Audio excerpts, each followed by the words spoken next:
Hello everyone, কেমন আছো তোমরা সবাই? তোমাদের মাঝে আরও একটি মজার রেসিপি নিয়ে হাজির হলাম।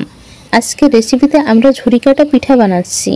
এই পিঠাটির নাম আমাদের আঞ্চলিক ভাষায় বলা হয়ে থাকে ঝুরি কাটা বা কাটা পিঠা। তোমাদের মধ্যে যারা যারা এই পিঠাটি পছন্দ করো তারা প্রথমে একটি লাইক দিয়ে ভিডিও দেখা শুরু করো। তাহলে চলো শুরু করা যাক। ঝুম বৃষ্টির মাঝে হঠাৎ করে পিঠা খেতে মন চাচ্ছে, তাই কি করা যায় ভেবে না পাই। হঠাৎ করে মনে পড়লো বাসার কোণে তো নারকেল পড়ে আছে দেখলাম, তাই আর না ভেবে চিন্তে মাথায় চলে আসলো ঝুরি কাটা পিঠা খাবো। আম্মুর কাছে বললাম, আম্মুও রাজি হয়ে গেল পিঠা বানানোর জন্য। এরপরে নারকেল কাটা শুরু করে দিল। নারকেলগুলো কাটতে খুব কষ্ট হয়েছে, খুবই কষ্ট হয়েছে, অনেক শক্ত ছিল নারকেলগুলো। তারপরে যাই হোক, কাটতে তো হবেই। একটা কাটা হয়ে গেল এবং নারকেলের গায়ের ছোলাগুলো উঠিয়ে নিল।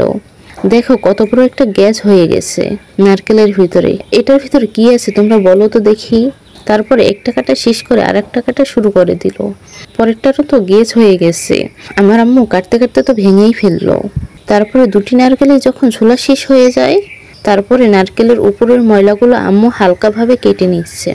কাটা শেষ করে দেখো নারকেলটা দা দিয়ে ফাটিয়ে নিচ্ছে। তারপরে দেখো দা দিয়ে নারকেলটা ফাটিয়ে নিল। ফাটানো শেষ করে দেখো তো ভিতরে থেকে কি একটা বেরিয়ে এলো। ও দারুণ! এটি খেতে আমার কাছে অনেক মজা লাগে। আমাদের গ্রামের আঞ্চলিক ভাষায় এটাকে বলা হয় ফোকরা। এটা খেতে অনেক মজা হয়। তোমরা কে কে খেয়েছো কমেন্টে হাত তুলো, আর কে কে খেতে ভালোবাসো তারাও কমেন্টে বলো। তারপরে একটা কাটা শেষ হওয়ার পর আরেকটা কাটা শুরু করে দিল। তা আরেকটা কাটা শেষ হওয়ার পরে দেখো আরেকটা আরো বড় একটা হয়েছে। এরপরে ফোকরাগুলো আম্মু দা দিয়ে কেটে বের করে নিল। এরপরে আমি ছোটটা খেয়েও নিলাম। এখন আমার আম্মু নারকেলগুলো কোরানো শুরু করে দিল। নারকেল কোরানোর মাঝে আমি একটু টেস্ট করে নিলাম নারকেলগুলো খেতে কেমন লাগে। অনেক মিষ্টি ছিল নারকেলগুলো। এরপরে সব নারকেলগুলো কোরানো শেষ করে আম্মু চলে আসলো নারকেল আসানোর জন্য। তা দিয়ে ঝুরি বানানো হবে পিঠার ভিতরে দেওয়ার জন্য। তা ঝুরির ভিতরে কিছুটা চাল গুঁড়ি ও মুড়ি গুঁড়ি করে দিতে হয়। এরপরে আমার আম্মু চাল ভাজা শুরু করে দিল কড়াইতে দিয়ে। চালের সাথে কিছুটা মুড়িও দিয়ে নিল। এরপরে ভাজা শেষ করে গরম গরম শিলপাটায় বেটে নিল। দেখো কত সুন্দর মিহি করে ছাতুগুলো করেছে। এরপরে ছাতু করা শেষ করে আম্মু একটা পাত্র উঠিয়ে নিল। দেখো আমি হাত দিয়ে দেখাচ্ছি কত মিহি হয়েছে। যাই হোক, এখন চাল ভাজা গুঁড়ি করা শেষ। তারপরে আম্মু চলে আসলো ময়দা মাখানোর জন্য। এরপরে ময়দার ভিতরে পরিমাণ মতো লবণ দিয়ে মাখিয়ে নিল। এর আগে কিছুটা কালো জিরা ভেজে রেখেছে। কালো জিরাগুলো দিয়ে আবারও মাখিয়ে নিল সুন্দর করে, যেন সবখানে কালো জিরাটা পৌঁছে যায়। এরপর 1 কাপ পরিমাণ সয়াবিন তেল দিয়ে মাখিয়ে নিল। তেল দিয়ে হালকা একটু নাড়াচাড়া দিয়ে পানি নিয়ে নিল। তা অল্প অল্প পানি নিচ্ছে আর ময়দাগুলো মাখিয়ে নিচ্ছে, যাতে করে পানি বেশি না হয়ে যায়।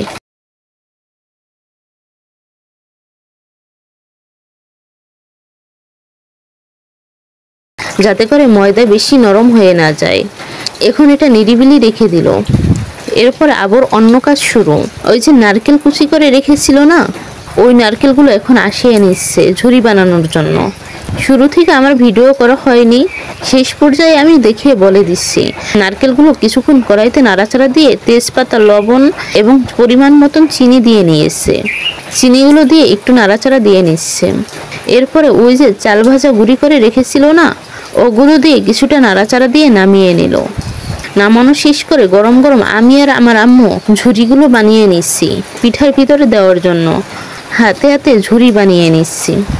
দেখো হাত কিভাবে চুপচুপ করছে তেলে, নারকেলের তেলে। এরপর একে একে আমি আর আমার আম্মু বানাচ্ছি আর একটা পাত্রে রাখছি। একটুর মাঝে বানানো শেষ হয়ে গেল। বানানো শেষ করে আবার চলে আসলাম ময়দা দিয়ে একটা ডো তৈরি করেছিলাম না, ওটার কাছে। এখন আম্মু এগুলো দিয়ে রুটি বানাচ্ছে। রুটি বানানো শেষ করে পিঠা কাটছে, রুটি দিয়ে পিঠা কাটছে। রুটির ভিতরে নারকেলের ঝুড়িগুলো দিয়ে বটে নিচ্ছে, বটে বটে পিঠার আকারে কেটে নিচ্ছে। একে একে করে পিঠাগুলো বানিয়ে একটা পাত্রে রাখছে। পরিমাণ মতো পিঠা বানানো শেষ করে কড়াইতে দিয়ে দিল পর্যাপ্ত পরিমাণে তেল। তেল দিয়ে পিঠার মুখগুলো ভালোভাবে লাগিয়ে কড়াইতে দিয়ে দিচ্ছে। কড়াইতে দিয়ে নিভা জালে আস্তে আস্তে ভাজতেছে। এরপরে পিঠাটি যখন ভিতরে পরিপূর্ণভাবে হয়ে আসে এবং উপরে দেখতে লাল হয়ে যায়, তখন আমার আম্মু এগুলো নামিয়ে নিচ্ছে। নামানোর পরে দেখতেই পাচ্ছ কত সুন্দর হয়েছে। তা খেতেও তেমনি দারুণই স্বাদ হয়েছে। তো ভিডিওটি এই পর্যন্তই ছিল। তোমরা যারা যারা পুরো ভিডিওটি দেখেছো তোমাদের কাছে কেমন হয়েছে তোমাদের মূল্যবান মতামত কমেন্টে জানিয়ে দিও। আর ভালো লাগলে লাইক কমেন্ট ও শেয়ার করতে ভুলো না। হ্যাঁ, পেজ হলে একটা ফলো করে দিও এবং ইউটিউবে একটা সাবস্ক্রাইব করে দিও। ভালো থেকো, দেখা হচ্ছে আবার পরবর্তী কোনো নতুন ভিডিওতে। ততক্ষণ অবধি ভালো থেকো, আল্লাহ হাফেজ।